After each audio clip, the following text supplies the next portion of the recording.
Welcome back to our travel journal. Asia is one of the most diverse and exciting continents to explore. From the neon-lit streets of Japan to the serene mountains of Nepal, every country offers something unique. But how much does it actually cost to travel across Asia with kids? In this video, we will break down our travel expenses across 9 incredible countries, revealing where we splurged, where we saved, and how we managed our budget as a family of 5. If you're planning a trip to Asia or just curious about what world travel really costs, keep watching. By the way, before Mom dives into the numbers, what's the one country in Asia you'd love to visit the most? Let us know in the comments.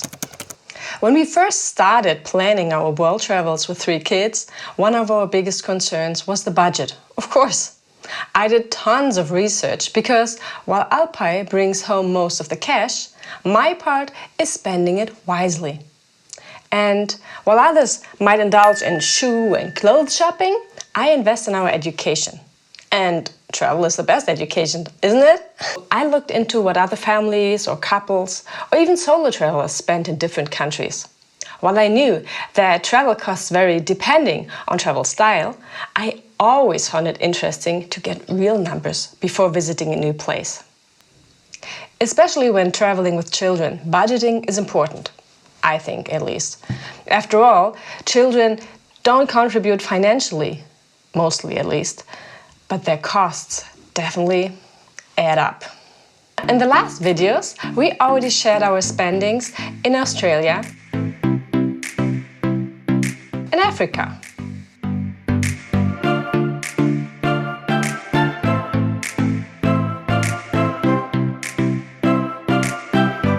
In Africa, costs varied hugely, from $34.50 per day in Qatar to $239.73 in Tanzania.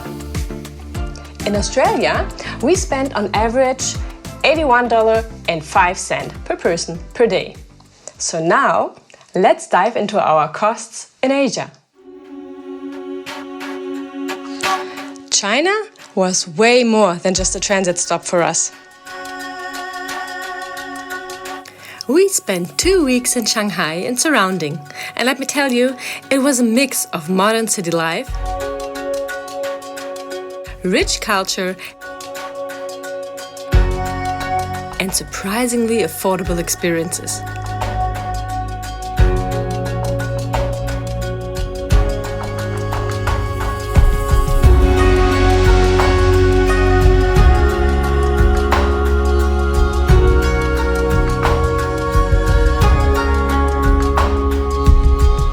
One of the biggest cost surprises, public transportation. The metro system in Shanghai is incredibly efficient and so much cheaper than taxis. Our transport costs stayed super low, but of course, we also splurged a little. We went up the Shanghai Tower for an insane view, experienced a circus show, and visited an aquarium. Food-wise, we had some of the best dumplings ever, for just a few dollars, but there were also some fancier cafes that charged Western prices. On average, we spent $54.53 per person per day in China.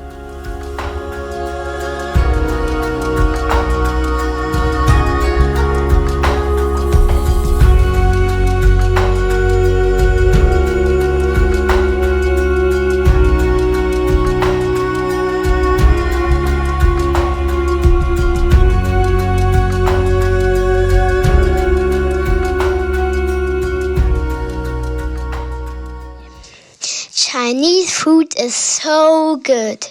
Dumplings, noodles, or Peking duck.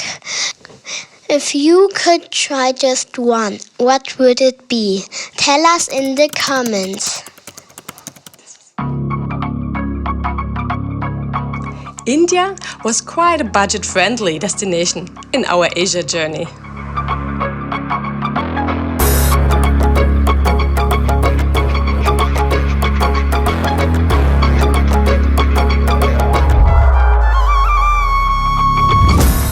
Street food was incredibly cheap, and even long-distance travel by private luxury taxi was affordable. With some splurges on trips to Agra and Varanasi, okay, that was very cheap, we spent an average of $38.27 per person per day in India.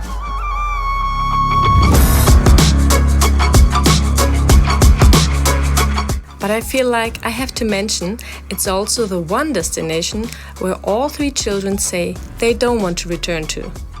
We actually still want to visit a friend who lives in Bangalore, but Laila, Emmett and Malik would probably go on strike if we planned that, because they don't want to experience this loud and often dirty country again, where their personal space, at least how they feel as Central Europeans, was invaded a few times.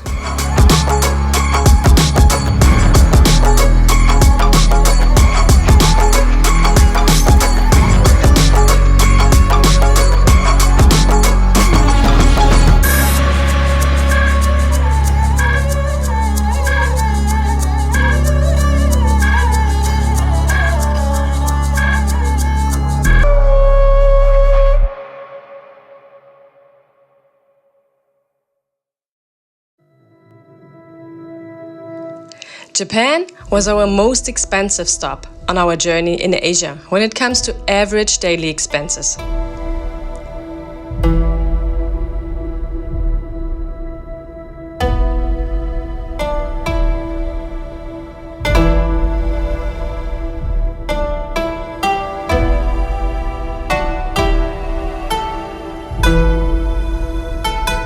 Accommodation and transport added up quickly, even though we didn't even take a high-speed train ride. But to be honest, we had imagined it to be much more expensive. The currency exchange was in our favor, so we did a lot of activities on our 28-day road trip. Not just the cities, but also the nature in Japan is breathtaking.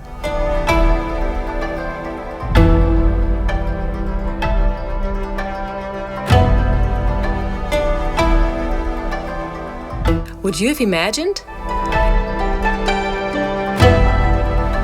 Eating out was more affordable than restaurants at home in Germany, so we hardly ever cooked ourselves.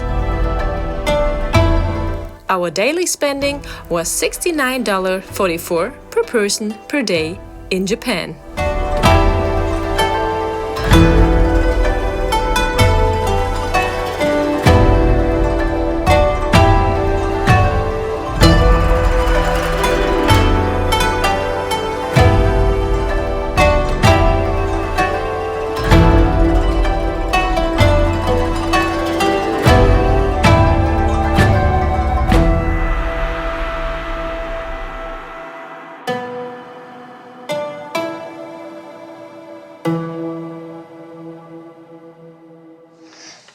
Japan was our most expensive stop, but also one of the most incredible experiences. What's one thing you would splurge on in Japan? A high-speed train, sushi, or maybe a stay in a traditional ryokan? Let us know in the comments. Nepal was an absolute jam, and also our most affordable destination.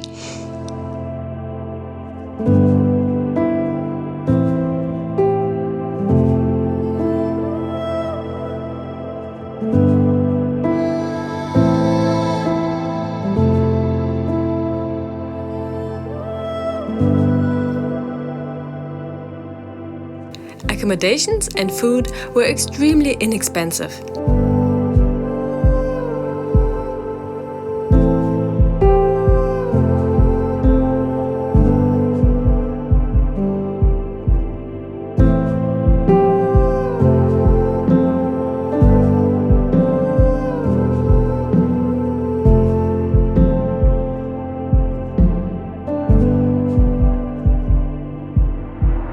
And even trekking didn't break the bank compared to similar experiences elsewhere.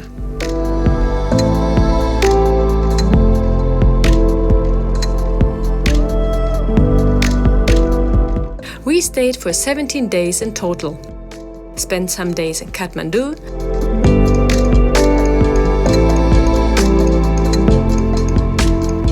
but mostly enjoyed the scenery and fresh air of the mountains, in and around the village of where our friend Orkin grew up.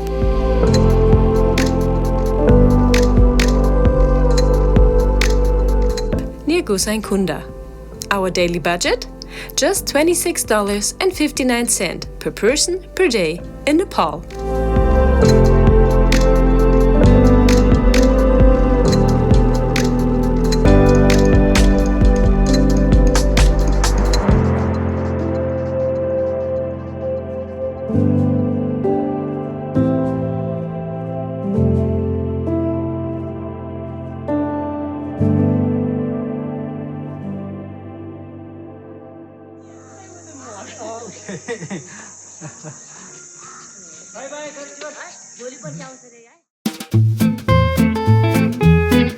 Singapore was a short visit, only 5 days, but a pricey one.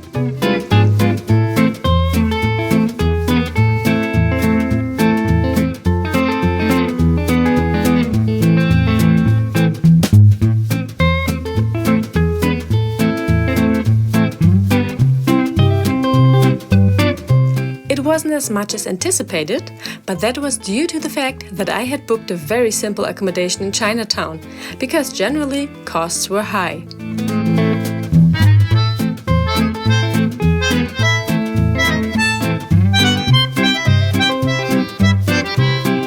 But we saved by eating at hawker centers instead of restaurants.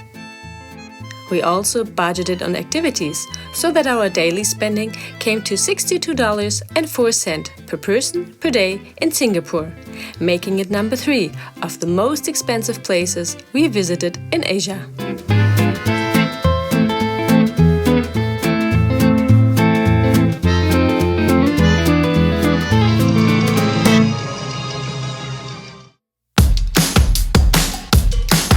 We actually spent 2 separate but wonderful months in South Korea, and costs are comparable to Japan.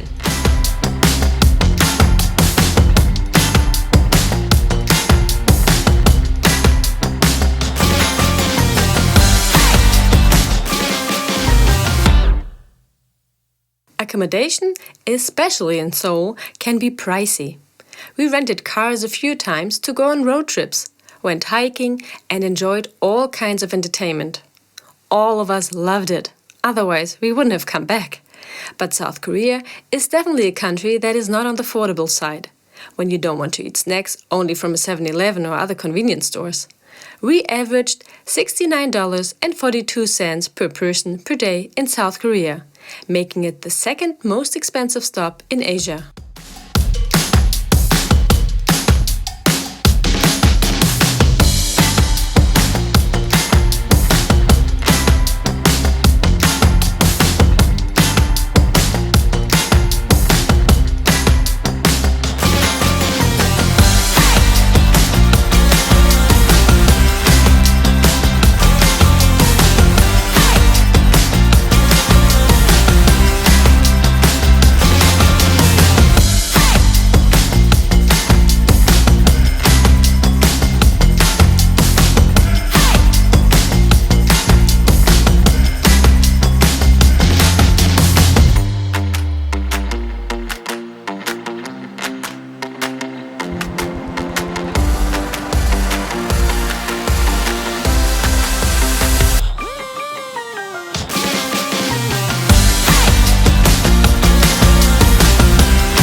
What do you prefer? Saving on food by eating ramen and such from a convenience store? Or do you like the comfort of eating home-cooked meals and in restaurants or cafes? Let's hear it in the comments.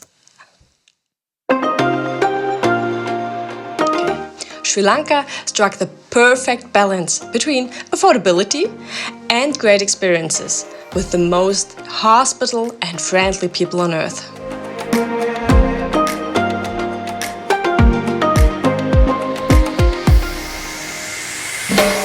Our biggest costs were transport and accommodations.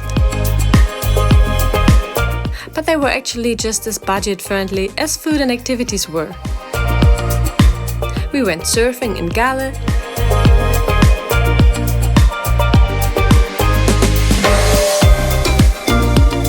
observed Asian elephants on a safari, went hiking in Ella,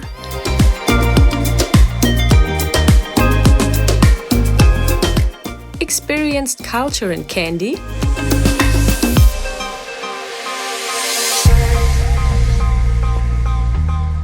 and came close to sharks and turtles while snorkeling in Nilaveli.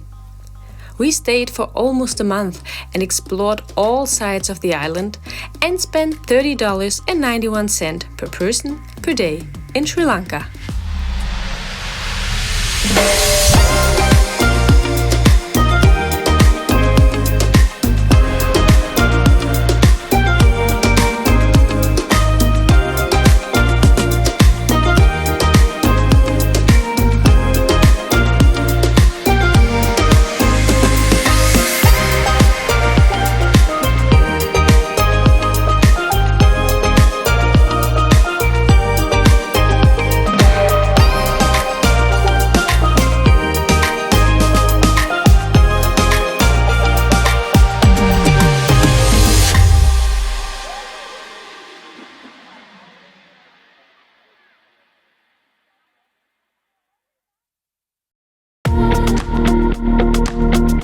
Thailand was one of our most budget-friendly stops, coming in second cheapest after Nepal.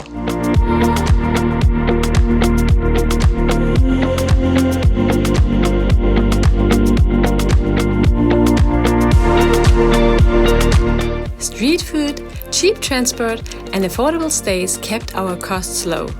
But I often thought of my experiences when I was a student of international tourism management and had to work for a company in the Mediterranean that cooperated with all-inclusive hotels. Many experiences felt rather staged than authentic, and I didn't like the target group there that we came across quite often that expressed how they could afford more than the usual Mediterranean all-inclusive tourist, but was still drawn in by low-cost offers, exploiting the natural resources, but not really going for the cultural experience. Anyways, the kids enjoyed some pool time, and we enjoyed some delicious food and managed to save some money. We only spent $30.04 per person per day in Thailand.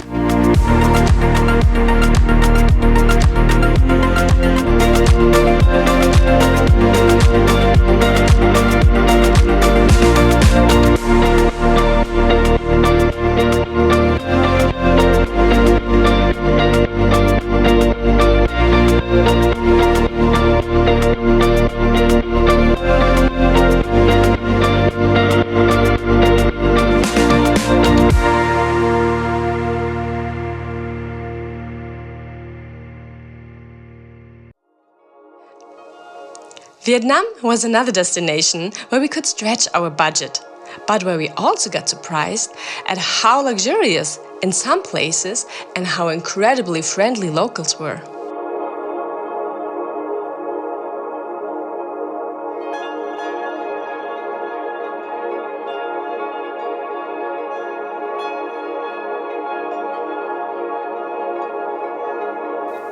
Hanoi and Ho Chi Minh City felt much more authentic than any place in Thailand.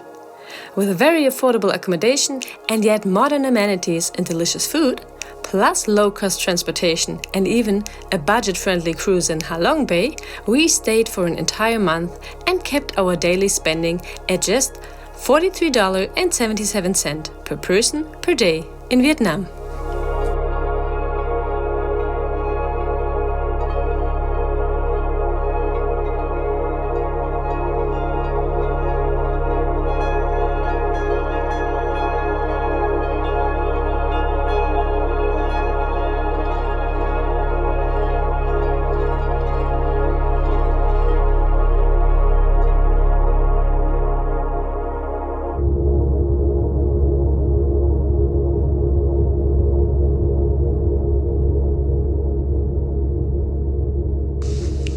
Vietnam surprised us with how affordable and yet luxurious it was.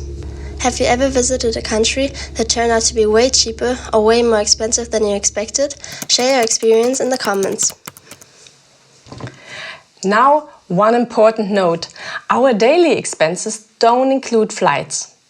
Over the course of our Asia travels, we had 14 flights that added up to $8,720 total for the 5 of us, which definitely influenced our overall budget. I usually book economy and try to get the cheapest tickets, sometimes also around weird times. We did notice that slow travel keeps expenses down, but we usually rather go for the experiences than the budget in this aspect. So we can say one of our biggest expenses in general were flights between countries. And while I feel like flying in Asia is much more affordable than here in Europe, do you have any travel hacks for saving on flights? Drop your best tips in the comments. Looking back, Asia gave us a mix of both affordable and expensive destinations. Japan, South Korea and Singapore were the priciest, while Nepal, Sri Lanka and Thailand were incredibly budget-friendly. One major learning: local food saves money. Eating at hawker stalls in Singapore or night markets in Thailand was way cheaper than sit-down restaurants. So, here come 3 tips for budget travelers in Asia. Number 1. Use public transport. The metro or trains, buses and tuk-tuks are usually cheaper than taxis. Number 2. Eat local. Street food is affordable, delicious, and actually a key part of the experience in Asia, isn't it? Number 3. Book ahead. In pricier countries like Japan, South Korea and Singapore, early booking can save you big money on accommodation. Asia was an incredible journey, and we hope this cost breakdown helps you plan your own adventure. We can say we are already planning our next trip to Asia. But which country do you want to visit next? Let us know in the comments. If you found this video helpful, hit like and subscribe. And stay tuned.